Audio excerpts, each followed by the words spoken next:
Welcome back to r/neighbors from hell, where people share stories about their crazy neighbors. And if you're new to my channel, please don't forget to subscribe to join our amazing community. And without any further ado, let's dive right into the stories. The first one is titled HOA put a lien on my home over my unpainted mailbox and fined me over $1,000. When my wife and I bought our beautiful home in a nice and new neighborhood, we were warned by friends and family that the HOA would turn into more than what we expected. Well, they were right. This is the story of how I almost lost my house over a mailbox. We were the first family to live in this house. My wife Jean and I were involved in its building process and picked out fixtures and everything. Every home in the neighborhood has a mailbox that is painted one of two colors, a beige color or a very light sage green. I'll admit it's boring, but I guess the point is for uniformity. It all started one day when my mailbox was run over.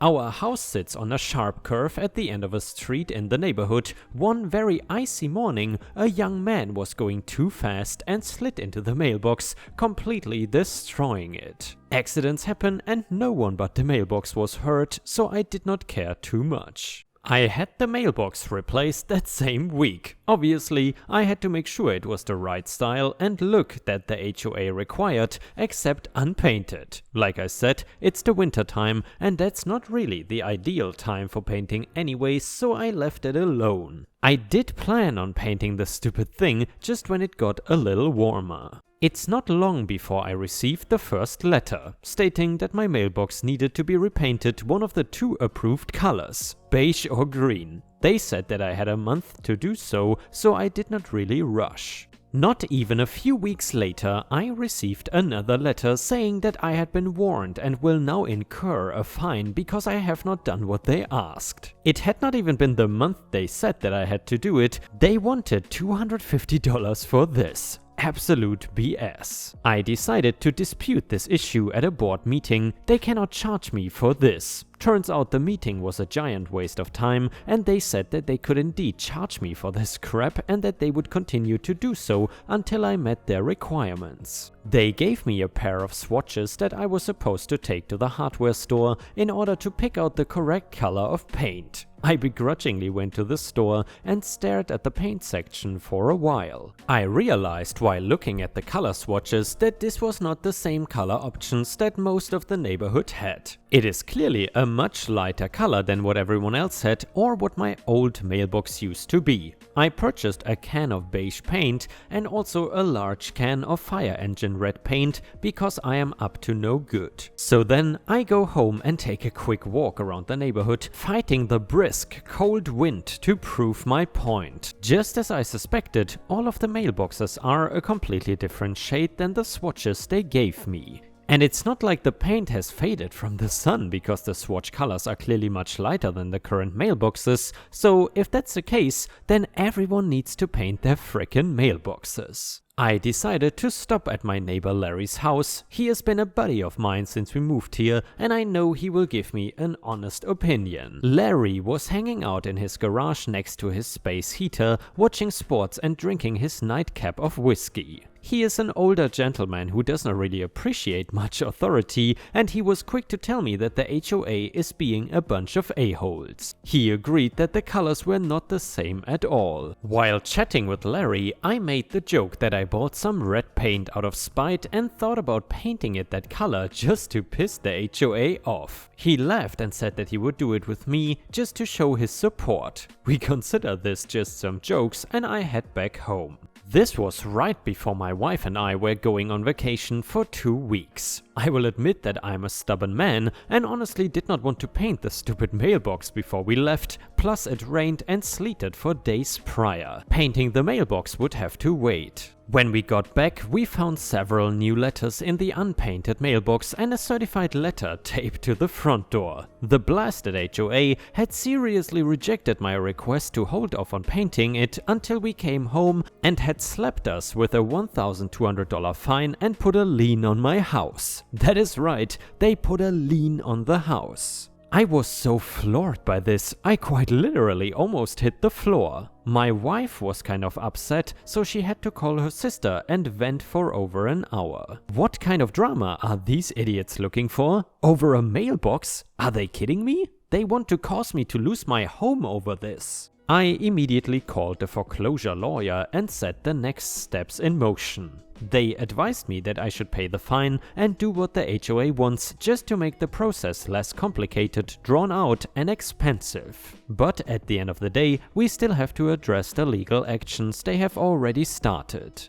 The lawyer and I discussed the situation, and I explained that the other houses have a completely different colored mailbox to begin with and that they are being impatient and ridiculous. I also mentioned that prior to our vacation it was too wet for me to paint anyway. He said this does not matter, and when I signed an HOA contract upon moving into the neighborhood that I agreed to all of their stupid rules and regulations. The word in the neighborhood had spread like wildfire, and my wife and I received widespread support from other residents. Apparently, Larry had been talking about the situation during his card club meetings. He likes to gossip. Larry invited Jean and I over to talk that same day. The lawyer gave me disappointing news. While we won't lose our house, it is still going to be a pain in the ass, and we have thousands of dollars in fines and lawyer fees. Plus we know they are going to make us pay for their lawyers and whatnot as well. When we arrived at Larry's, we saw that there were about a dozen of our other neighbors in his garage as well. He had gathered them all there to talk about a way to say screw you to the HOA for putting such a petty lien on my house over a mailbox.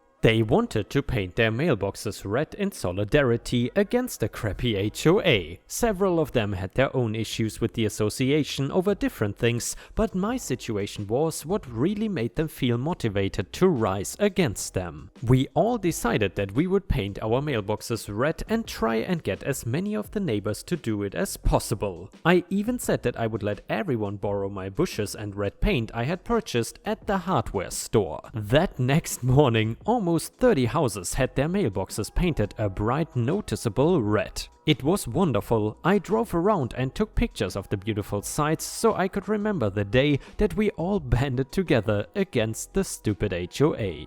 It did not take long for there to be a neighborhood-wide letter requesting that everyone paint their mailboxes back to the appropriate color, or everyone with red would be fined. This went on for almost 2 weeks as their letters went ignored. It seemed like the case against our house got quieter and quieter. Our lawyer called us a few days later and said that the HOA had dropped the case against us and our house. That they only wanted us to pay the original fines and paint the mailbox the color they wanted. At the end of the conversation, our lawyer mentioned one fine request that the HOA had, to ask the other residents to paint their mailboxes as well. Without really saying it, they apologized and wanted things to go back to normal. I appreciated their half-assed apology and told my neighbors that we had won the war against the HOA and that I was humbled by their assistance. Since then, every year I like to hold a cookout and bring all of my wonderful neighbors over for a delicious meal. I make sure to put up all kinds of HOA disliked balloons and decorations on the newly painted mailbox. And ripe stars, if you still enjoy the stories about crazy HOAs, then I would really appreciate it if you could also post some star emojis in the comments if you want to support my channel. Thank you so much in advance. The next one is titled, Don't Act Like I Did It. Well, I am back again, guys. It's been a whole day. I know, I did not really think anything crazy was going to happen last night since it was a Tuesday and usually Tuesdays are quiet, but of course I was wrong. I was working in shoes in my store yesterday and I was busy. I had so many little projects to do and fright to put out that I was not even thinking about recovering shoes till much later when I could find the time. Anyway, I am walking around the department trying to find where my manager had left my project card when I see a customer down the girls' aisle. Without even thinking, I ask her if she is finding everything okay. Then I realize who she is. This woman. I swear to God, I've had so many problems with this woman before, and so has my manager, that I almost immediately ran away after asking her, but of course she needed my help. I cannot stand to be around here, and after last night I don't think I'll be able to be in the vicinity with her ever again. I'll be me and she will be HW for horrible woman. I should note that as I walked down the aisle towards her, she was in the middle, I noticed that there were probably at least 15 single shoes just placed on top of boxes and thrown around, and almost all of the boxes on each row of the aisle were pushed back. I was obviously a bit irritated. Me? I just need to pick all these up really quick and then I can help you. I was so pissed off. I knew that she had done it because she had at least 3 or 4 boxes of Skechers shoes in her cart, and those were the ones that were out of their boxes on the shelves. I started to grab shoes and look at their sizes to see if I could find the matching box, but she was having none of it. HW, I don't like how you said that. I looked up at her as I was knelt down trying to find the right box for the right shoes. Me? Excuse me? HW, You're making it seem like I did this. I don't like how you said that. Don't act like I did it. Me? I'm sorry, I did not think I sounded accusatory. I just need to find the right boxes for these, otherwise customers won't be able to find the shoes and they need to be in their boxes, not out. I was livid. I've been talked to by customers like that before, but she was obviously trying to be confrontational and I wanted to punch her in the face so bad. HW, Irregardless, I hate when people say that. I didn't do that. I have 6 kids. I would never do that. Okay, I didn't know what having 6 kids had to do with anything, but it was very obvious that it was her doing, considering all the styles of shoes that had been tampered with were in her cart. So she was obviously upset that she had been caught or that I had said that I needed to pick up our product off the floor, and she took it as a personal attack. She could have saved herself the embarrassment if she would have just put everything up in the first place, so I said, okay, what do you need help with? I had abandoned even attempting to fix the shoes in front of her because I could tell that she was just going to complain at me and act like it was not her doing the whole time I did. But my sweet revenge came about 5 seconds later. HW, I need these in a size 13 or 1 and I cannot find them. The one shoe I need, and of course you don't have it. I don't know why I even shop at this store. I wanted to slap her in the face for saying that, but I held my tongue. The shoes that she wanted, a 13 or a 1, were on a row that she had annihilated. I smiled inwardly to myself. Me? Well, as you can see, the shoes would be right here, but since someone destroyed them and threw them out of the boxes, I don't think I'll be able to find them for a while. I need to recover this area before I can even attempt to find them. She was livid. I could tell that she could tell what I was doing, but there was really nothing she could say. She waved her hand at me to go for it, and so I did. The whole time I was making comments about what a mess someone had made, and that is why we put everything back in the box and not leave it out like animals. Me? Man, this is just a mess. I really wish people would have the common decency to pick up after themselves. Thank you so much for your patience. I know it's taking a while. I was extremely polite, but I definitely had an undertone of passive aggressiveness, and I know she noticed, but she just stood there. I felt like I had finally gotten back at her because she was so horrible to me. Finally, after about 15 minutes, I found the pair all the way behind several rows of shoes just thrown back there without their box. I almost laughed out loud knowing that she had done this to herself basically, but I held it in. Me? Well, I found the shoes, but I have no idea where the box is.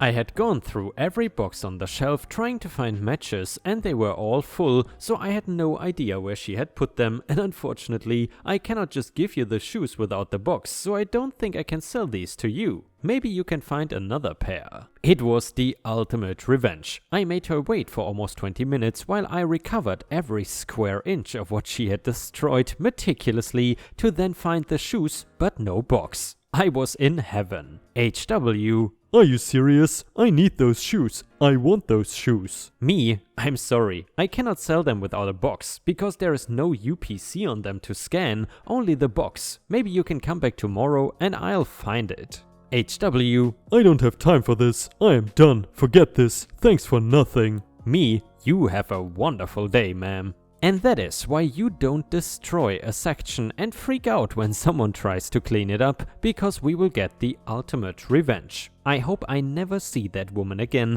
but I am sure she will be back next week.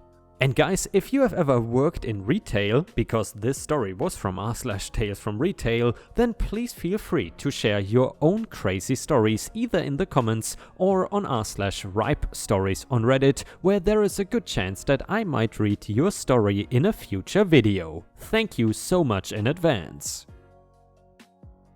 The next one is titled, "The Mother-in-Law Bribe Backfired." This is not my story, this was told to me by a woman I knew from work several years ago. She is a very sweet nurse. A nurse graduated from nursing school and decided with her friend to move to one of the cities that was listed as having the most eligible bachelors from some publication. She moves and then starts dating her future husband. Future husband's mother is a viper and decides nurse is not good enough for her family. The happy couple eventually gets engaged and future mother-in-law is having none of it. Tries for several months to break them up, tries to convince nurse to go back where she came from, and simultaneously tries to gently convince her precious son that nurse may not be good for him. To add some more context to this situation, this mother-in-law is pretty nasty to the nurse but hides it well to other people, always making sure she is super fake sweet to everyone when others are around. Finally, wedding plans are set, so mother-in-law gets desperate. She gets nurse alone with a generous offer, which is leave fiancé and never come back in exchange for $10,000. Note, this was almost 30 years ago, so I guess it was kind of a crapload of money for most. The nurse is so sick of this woman's BS and is incredibly insulted. However, she is intelligent and maintains her composure. The nurse accepts the offer.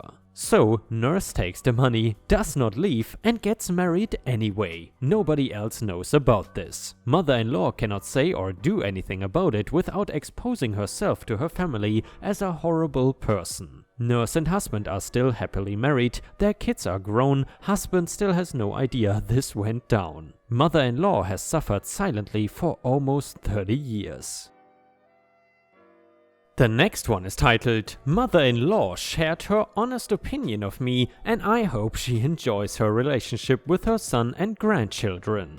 I met my husband when we were 17, we got married several years later and just celebrated our 20th anniversary. I know this man, I have seen how much he remembers things. My relationship with his father was always tense. With his mother it seemed we were close, but about 7 years ago I realized she had never and would never consider me part of the family. This was at the point where my husband and I had spent half our lives together with a great future foreseen. I acknowledged the issue and tried to move ahead in a positive way to support my husband and allow my children to have access to their grandparents. Last Christmas though, there was a huge blow up at the in-laws' house. His father started in on me, then his sister and finally his mom. When my hubby walked out of the room to pack our things and go home early, a 2-hour drive, his mother took a moment to say some of the most horrible things about me I have ever heard.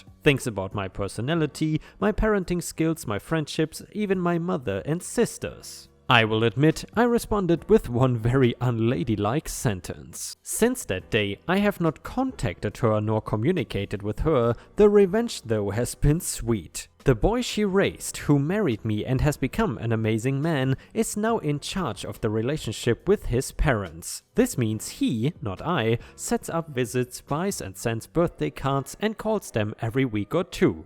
Or not. Because, you see, this wonderful man is extremely forgetful and does not plan ahead well. ADHD can be difficult that way. Every few weeks for 9 months I've heard him say things like, "Oh shoot, last week was their anniversary, wasn't it? I forgot to send them a card." Or, "Man, I have not called my mom in a couple of months. Oh well, maybe tomorrow." I am not keeping him from anything. I would not have a problem with him taking our kids for a visit. They have seen their paternal grandparents twice in 9 months. My parents live in the same town we do, so my kids have a good and strong relationship with their maternal grandparents. But I know him, I know me, and I know how our relationship has worked since we were 17. I have received a few emails asking if we are coming for a visit. This week again we received a card in the mail reaching out. They have called him a few times to try to set something up, but as I could have told them in our relationship, I am the one who finalizes most plans, and whoops, hands off for me. And ripe stars, with this we have reached the end of the video. However, if you still cannot get enough of my content, then I would highly suggest to check out my endless binge watch playlist, which will soon show up in the left corner of the screen. In addition, I would really appreciate it if you could not only subscribe to the channel, but also turn on the bell notifications, which you can do by clicking on the little bell icon right next to the subscribe button. This will help my channel tremendously, and this will make sure that you don't miss any of my videos. Furthermore, if you want to see additional ripe content that I don't post on YouTube, then I would suggest to head on over to patreon.com/ripeyoutube for more than 50 exclusive videos that you will not see anywhere else. Thank you so much for your amazing daily support, and I hope to see you again tomorrow.